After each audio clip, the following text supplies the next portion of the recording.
আসসালামু আলাইকুম রহমতুল্লাহি ওবারাকাতুহু। আলহামদুলিল্লাহি রাব্বিল আলামিন নাহমাদুহু ওয়া নুসাল্লি আলা রাসূলিহিল কারীম। জিহাদ কাকে বলে? জিহাদ কি? আমার গত 3 এপিসোডে আশা করি আপনাদেরকে একটা ধারণা দিতে পেরেছি যে জিহাদ মানেই তরবারি নিয়ে যুদ্ধ নয়, জিহাদ মানেই হাঙ্গামা ফাসাদ নয়, জিহাদ মানে জঙ্গিপনা নয়, জিহাদ মানে নিজকে তিলে তিলে তৈরি করা। নামাজ, রোজা, হজ, জাকাত ইত্যাদির মাধ্যমে নিজেকে তৈরি করা জিহাদ, দিন প্রতিষ্ঠার জন্য। এটাই হলো জিহাদ। এখন জিহাদের গুরুত্ব, আমাদের জন্য জিহাদের গুরুত্ব, এ ব্যাপারে আমি আজকে আলোচনা করব। ওমা তৌফিক ইল্লা বিল্লাহ। ইতিপূর্বে বিভিন্ন পুস্তিকায় দিন, শরিয়াত ও ইবাদাত প্রভৃতি ইসলামী পরিভাষা সমূহের বিস্তারিত অর্থ লিখিত হয়েছে। এখানে প্রসঙ্গত তার দিকে সামান্য ইঙ্গিত করাই যথেষ্ট হবে। দিন অর্থ আনুগত্য করা, আইনকেই বলা হয় শরিয়াত। ইবাদাত অর্থ বান্দেগি ও দাসত্ব। আপনি কারো আনুগত্য স্বীকার করলে এবং তাকে নিজের শাসক ও বিধানদাতা হিসাবে মেনে নিলে তার অর্থ এই হবে যে আপনি তার দিন গ্রহণ করেছেন। পরন্তু আপনি যখন তাকে নিজের বিধানদাতা হিসাবে স্বীকার করলেন এবং কার্যত আপনি তার প্রজা হলেন, তখন তার আদেশ নিষেধ ও তার নির্ধারিত নিয়ম পন্থা আপনার জন্য আইন কিংবা শরীয়তের মর্যাদা পেল। এমত অবস্থায় আপনি তার শরীয়ত অনুযায়ী জীবনযাপন করেন, তিনি যা কিছু দাবি করেন আপনি তা পূরণ করেন, তার প্রত্যেকটি হুকুম আপনি পালন করেন, তার নিষিদ্ধ কাজ থেকে বিরত থাকেন, যে সীমার মধ্য থেকে আপনার কাজ করা তিনি সঙ্গত ঘোষণা করবেন সেই সীমার মধ্য থেকে আপনি কাজ করতে থাকেন। শুধু তাই নয়, নিজেদের পারস্পরিক সম্পর্ক সম্বন্ধ, কাজকর্ম, আত্মীয়তা, শত্রুতা ও মামলা মোকদ্দমা সব কিছুই তার নির্দিষ্ট নিয়ম বিধান অনুযায়ী সম্পন্ন করেন। তার মতোই তারই মত ও ফয়সালাকে চূড়ান্ত বলে মনে করেন এবং তার সামনে মাথা নত করেন। কাজেই আপনার এই আচরণকে তার ইবাদত বা বন্দেগী বলে অভিহিত করা যাবে। এ বিশ্লেষণ থেকে সুস্পষ্ট রূপে বোঝা গেল যে দিন মূলত রাষ্ট্র সরকারকেই বলা হয়।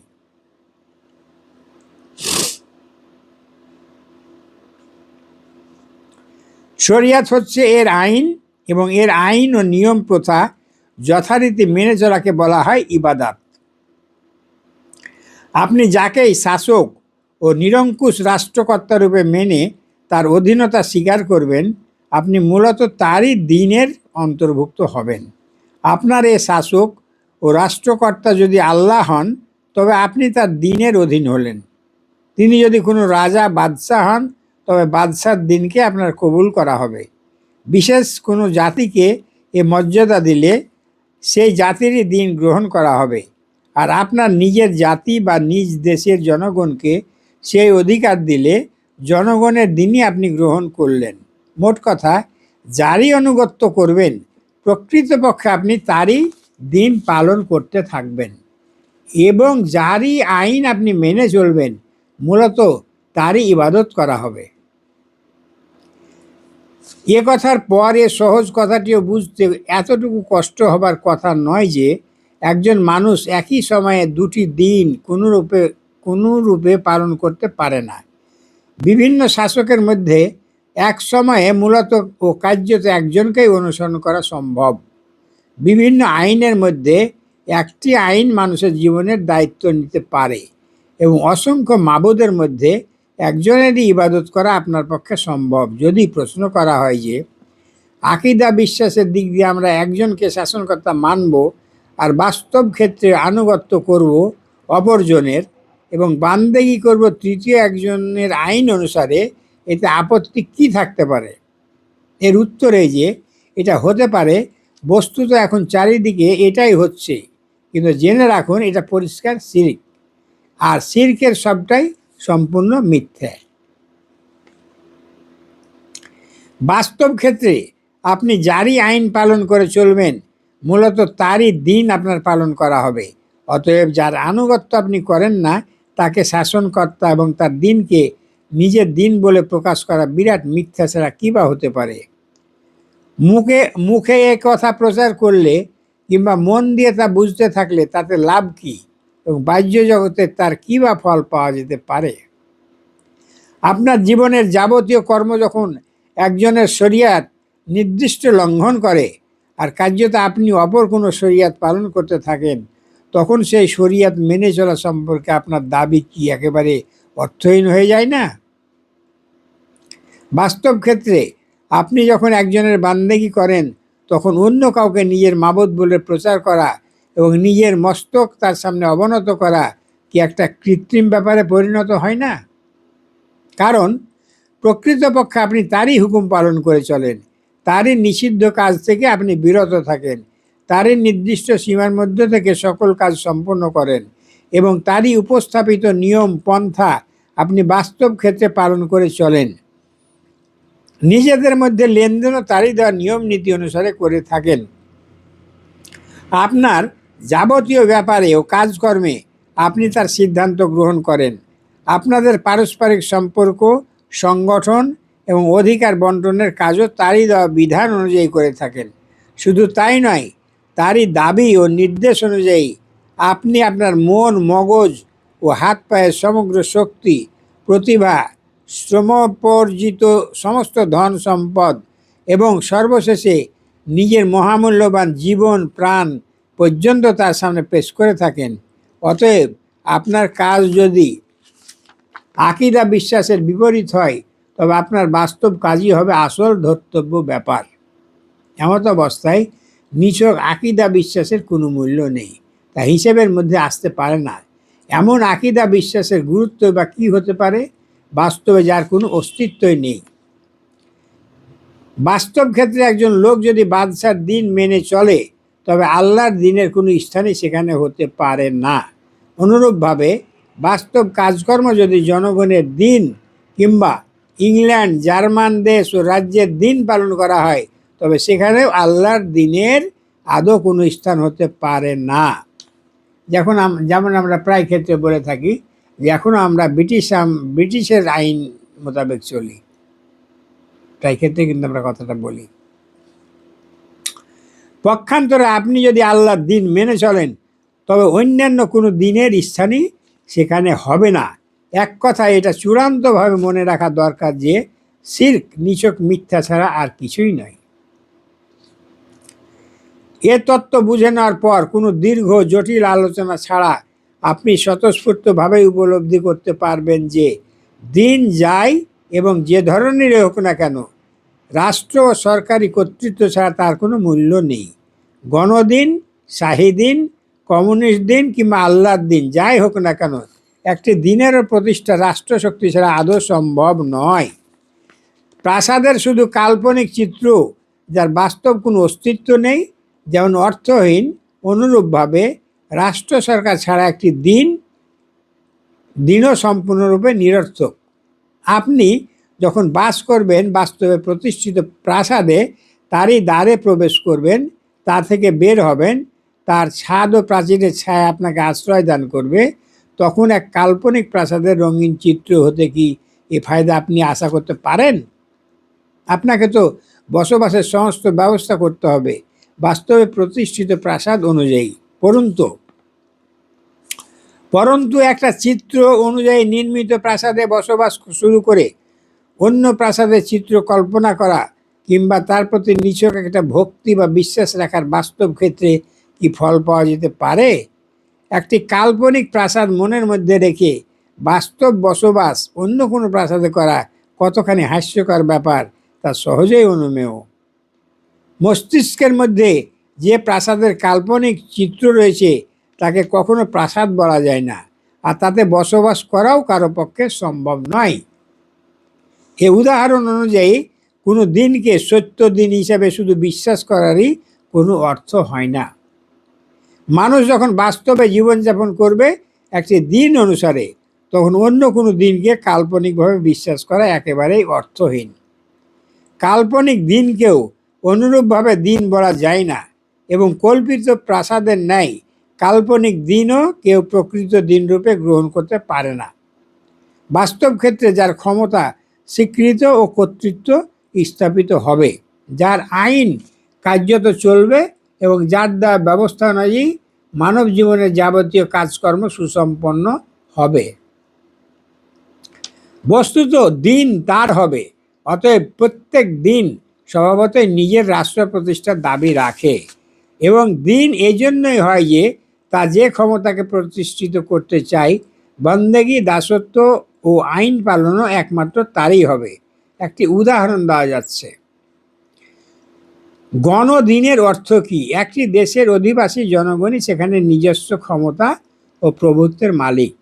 তাদের নিজেদের রচিত আইনই তাদের উপর জারি হয়, এবং দেশের সমগ্র অধিবাসী সম্মিলিতভাবে নিজেদের গণশক্তির আনুগত্য ও দাসত্ব করে। বস্তুত তাই হচ্ছে গণদিন বা গণতান্ত্রিক রাষ্ট্র। কাজেই দেশের প্রকৃত ক্ষমতায় যতদিন জনগণ রচিত আইন জারি না হয়, ততদিন পর্যন্ত এ গণদিন বা গণরাষ্ট্র কিছুতেই প্রতিষ্ঠিত হতে পারে না। প্রতিষ্ঠিত হলো বলে মনে করাও যায় না। কিন্তু জনগণের পরিবর্তে দেশের শক্তি প্রভুত্ব যদি কোনো ভিন্ন জাতি কিংবা ভিন্ন কোনো বাদশা করায়ত্ত করে নেয় এবং সারা দেশে তারই রচিত আইন জারি হয়, তবে গণদিনের অস্তিত্ব কোথায় থাকবে? সেখানে কেউ যদি গণদিন বা রাষ্ট্রের প্রতি বিশ্বাস রাখে, তবে তার কি মূল্য হতে পারে?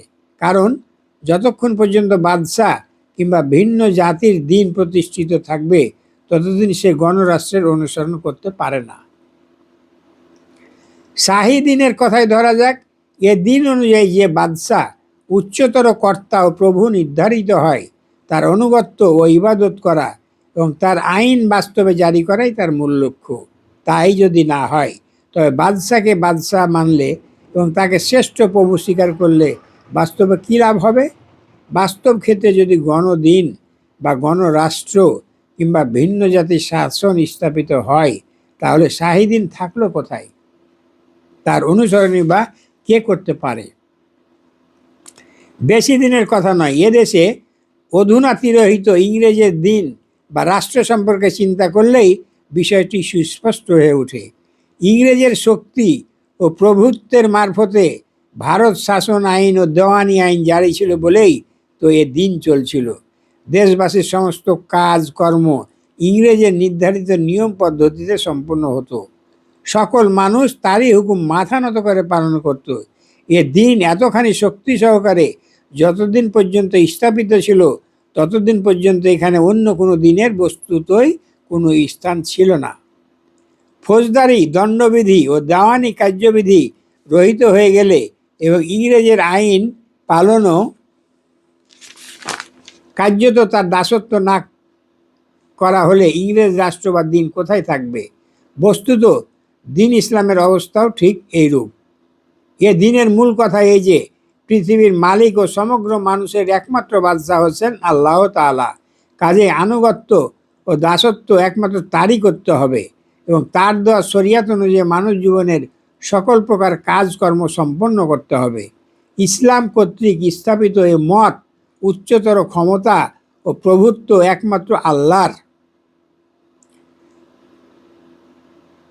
কেবলমাত্র এই জন্য উচ্চতর ক্ষমতা প্রভুত্ব একমাত্র আল্লাহর কেবলমাত্র এই জন্য পেশ করা হয়েছে যে পৃথিবীতে একমাত্র আল্লাহরই আইন চলবে, অন্য কারো নয়। আদালতের বিচার তার বিধান অনুযায়ী হবে, পুলিশ তারই বিধান জারি করবে, লোকদের পারস্পরিক যাবতীয় কাজকর্ম, লেনদেন ইত্যাদি তার বিধান অনুসারে সম্পূর্ণ হবে, তারই মর্জি অনুযায়ী কর নির্ধারিত হবে, তার ব্যয় হবে একমাত্র তারই দেওয়া রাজনীতি অনুযায়ী, রীতিনীতি অনুযায়ী, তার ব্যয় হবে একমাত্র তারই দেওয়া রীতিনীতি অনুযায়ী। সিভিল সার্ভিস এবং সৈন্য বিভাগ তারই হুকুমের অধীনে হবে। সকল লোক ভয় করবে অন্তরের সাথে সমীহ করে চলবে, দেশের প্রজাসাধারণ একমাত্র তারই অনুগত হবে। এক কথায় মানুষ আল্লাহ ভিন্ন কারো দাসত্ব বরণ করবে না। অতএব এটা সুস্পষ্ট কথা যে খাঁটি ইসলামী হুকুমত প্রতিষ্ঠিত না হলে উক্ত উদ্দেশ্য কিছুতে লাভ করা যেতে পারে না।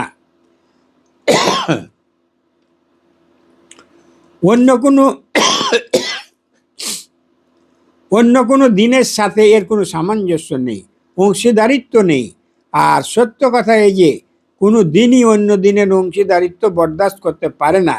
অন্যান্য দিনের ন্যায় দিন ইসলামে দাবি করে যে ক্ষমতা ও প্রভুত্ব নিরঙ্কুশভাবে কেবলমাত্র আমারই হবে এবং অন্যান্য প্রত্যেকটি দিনই আমার সামনে অবনত পরাজিত থাকবে। অন্যথায় আমার অনুসরণ কি করে সম্ভব হতে পারে? আমার দিন গণদিন হবে না, শাহী দিন হবে না, কমিউনিস্ট দিন হবে না, অপর কোনো দিনেরই অস্তিত্ব থাকবে না। পক্ষান্তরে অন্য কোনো দিনের অস্তিত্ব থাকলে আমি থাকব না। তখন আমাকে শুধু মুখেই সত্য বলে স্বীকার করলে কোনো বাস্তব ফল পাওয়া যাবে না। আজকের মতো আর দীর্ঘায়িত করব না। ইনশাল্লাহ সামনে বেশ কিছু কোরআনের আয়াত দিয়ে বিভিন্ন যুক্তি, বিভিন্ন উদাহরণ তুলে ধরা হয়েছে। ইনশাল্লাহ সামনের দিন আমি এটা আপনাদের সামনে পড়ার চেষ্টা করব। আশা করি এই কথাগুলো খুব গভীরভাবে চিন্তা করবেন, একা একা শুনবেন, গভীরভাবে চিন্তা করবেন। ইনশাল্লাহ আমাদেরকে আল্লাহ সহি রাস্তা দান করবেন, সহি বুঝ দান করবেন, হেদায়েত দান করবেন।